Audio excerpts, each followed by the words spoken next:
Jangan sekali-kali, maaf, menjadikan keadaan di sekitaran kita justru memperkuat datangnya ancaman Allah dan nestapa saat kembali ke alam kuburnya. Makanya disindir oleh Allah. Hei, kamu ini sadar nggak sih? Orang yang mengajak kamu maksiat itu, lihat temannya meninggal pun, temannya wafat pun, dia nggak pengen ikut. Mumpung masih hidup, cari bekal. Karena engkau tak mampu mendengar apa yang terjadi dalam kubur.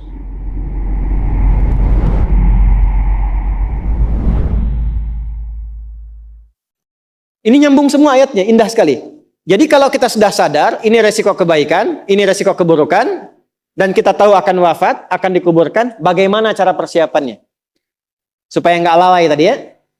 Maka Al-Mumtahanah ayat ke-13. Ya ayyuhalladzina amanu la tatawallaw qauman ghadiballahu alaihim. Qad ya'isu kama ya'isal kuffara min apa? Ashabil kubur. Maka jangan banyak bergaul dengan orang-orang yang menjauhkan kita dari ridha Allah Subhanahu wa taala. Cari teman yang baik sekarang. Pertama, maaf, bikin kebaikan di rumah tangga dulu. Itu kan teman hidup. Ya. Awas, hati-hati. Kalau melihat istri kurang baik atau sebaliknya, jangan dihakimi, jangan difonisi. Justru Allah kirimkan antum itu untuk menebarkan kebaikan dan menyempurnakan kesemaan bersama. Jelas? Jadi sekarang yang dilakukan teman hidup dulu. Rubah jadi baik dulu. Anak-anak jadi baik dulu. Setelah itu cari tempat tinggal yang baik. Bergaul dengan orang baik. Antum yang kuliah cari teman yang baik. Antum yang kerja cari teman yang baik. Maaf. Kalau ada tawaran, kedudukan, hartanya berlipat, tapi menjauhkan Anda dari Allah, ingat ini. Thumma amatahu fa'akbarah. Ingat saat ditawari itu Anda meninggal. Dikubur. Dan ingat ancamannya. Ingat pasalnya tuh. Ya, ingat suratnya. Paham? Nah, karena itu masukkan ayatnya, jangan sekali-kali, maaf, menjadikan keadaan di sekitaran kita justru memperkuat datangnya ancaman Allah dan nestapa saat kembali ke alam kuburnya. Bahkan orang-orang yang tidak beriman pun, yang buruk pun, yang beriman tapi maksiat pun, itu sejatinya ketika temannya masuk ke kubur nggak mau ikut-ikutan. Makanya disindir oleh Allah. Hei, kamu ini sadar nggak sih? Orang yang mengajak kamu maksiat itu, lihat temannya meninggal pun, temannya wafat pun, dia nggak pengen ikut. Kadang-kadang dia abaikan. Coba lihat. Ya, ada pimpinan misalnya, tingkat tertinggi. Lihat anak buah bawahnya misalnya. Menjalankan tugas bahkan dari dia untuk berbuat salah, berbuat maksiat. Ya, apakah mengedarkan narkoba. Atau misalnya membackingi kegiatan yang tidak baik. Lalu tiba-tiba dia wafat. Apakah peduli atasannya? Tidak. Yang ada yang terjadi, jangan bawa-bawa atasan. Padahal dia yang nyuruh. Terus Anda mau jadikan teman yang seperti itu? Dia pada kawannya saja nggak bertanggung jawab. Dengan imannya saja dia nggak peduli. Kalau dia dengan Allah saja nggak peduli, kenapa Anda dia jadikan teman? Dan kenapa Anda menjadikannya dia teman?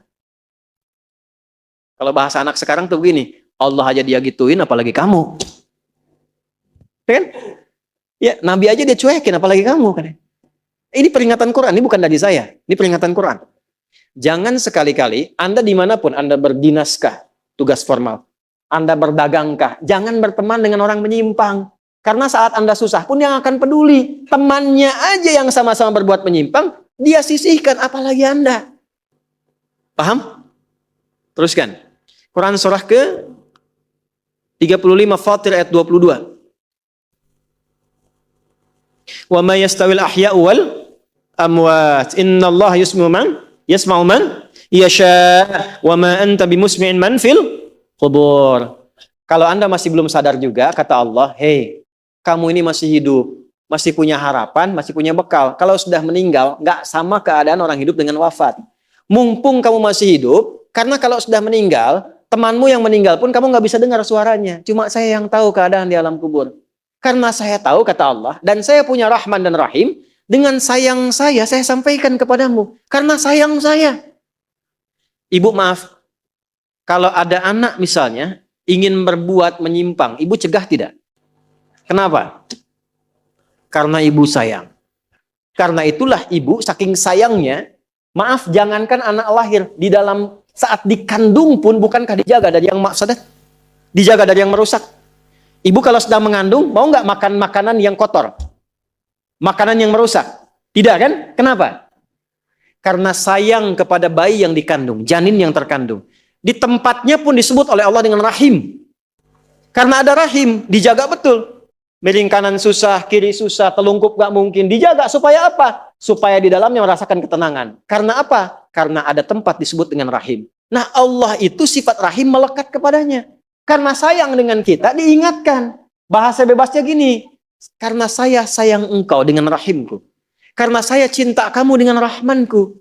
Jangan sampai masuk kubur, kamu tersiksa, kamu nestapa. Karena beda antara hidup di dunia dengan kehidupan di kubur. Mumpung masih hidup, cari bekal. Karena engkau tak mampu mendengar apa yang terjadi dalam kubur. Jadi kalau tadi Allah sampaikan, jangan bergaul dengan yang begini, jangan terlena dengan yang seperti ini. Itu karena Allah sayang dengan kita. Itu saja. Jelas ya? Ya, jadi kalau nggak sayang, nggak akan mungkin diingatkan.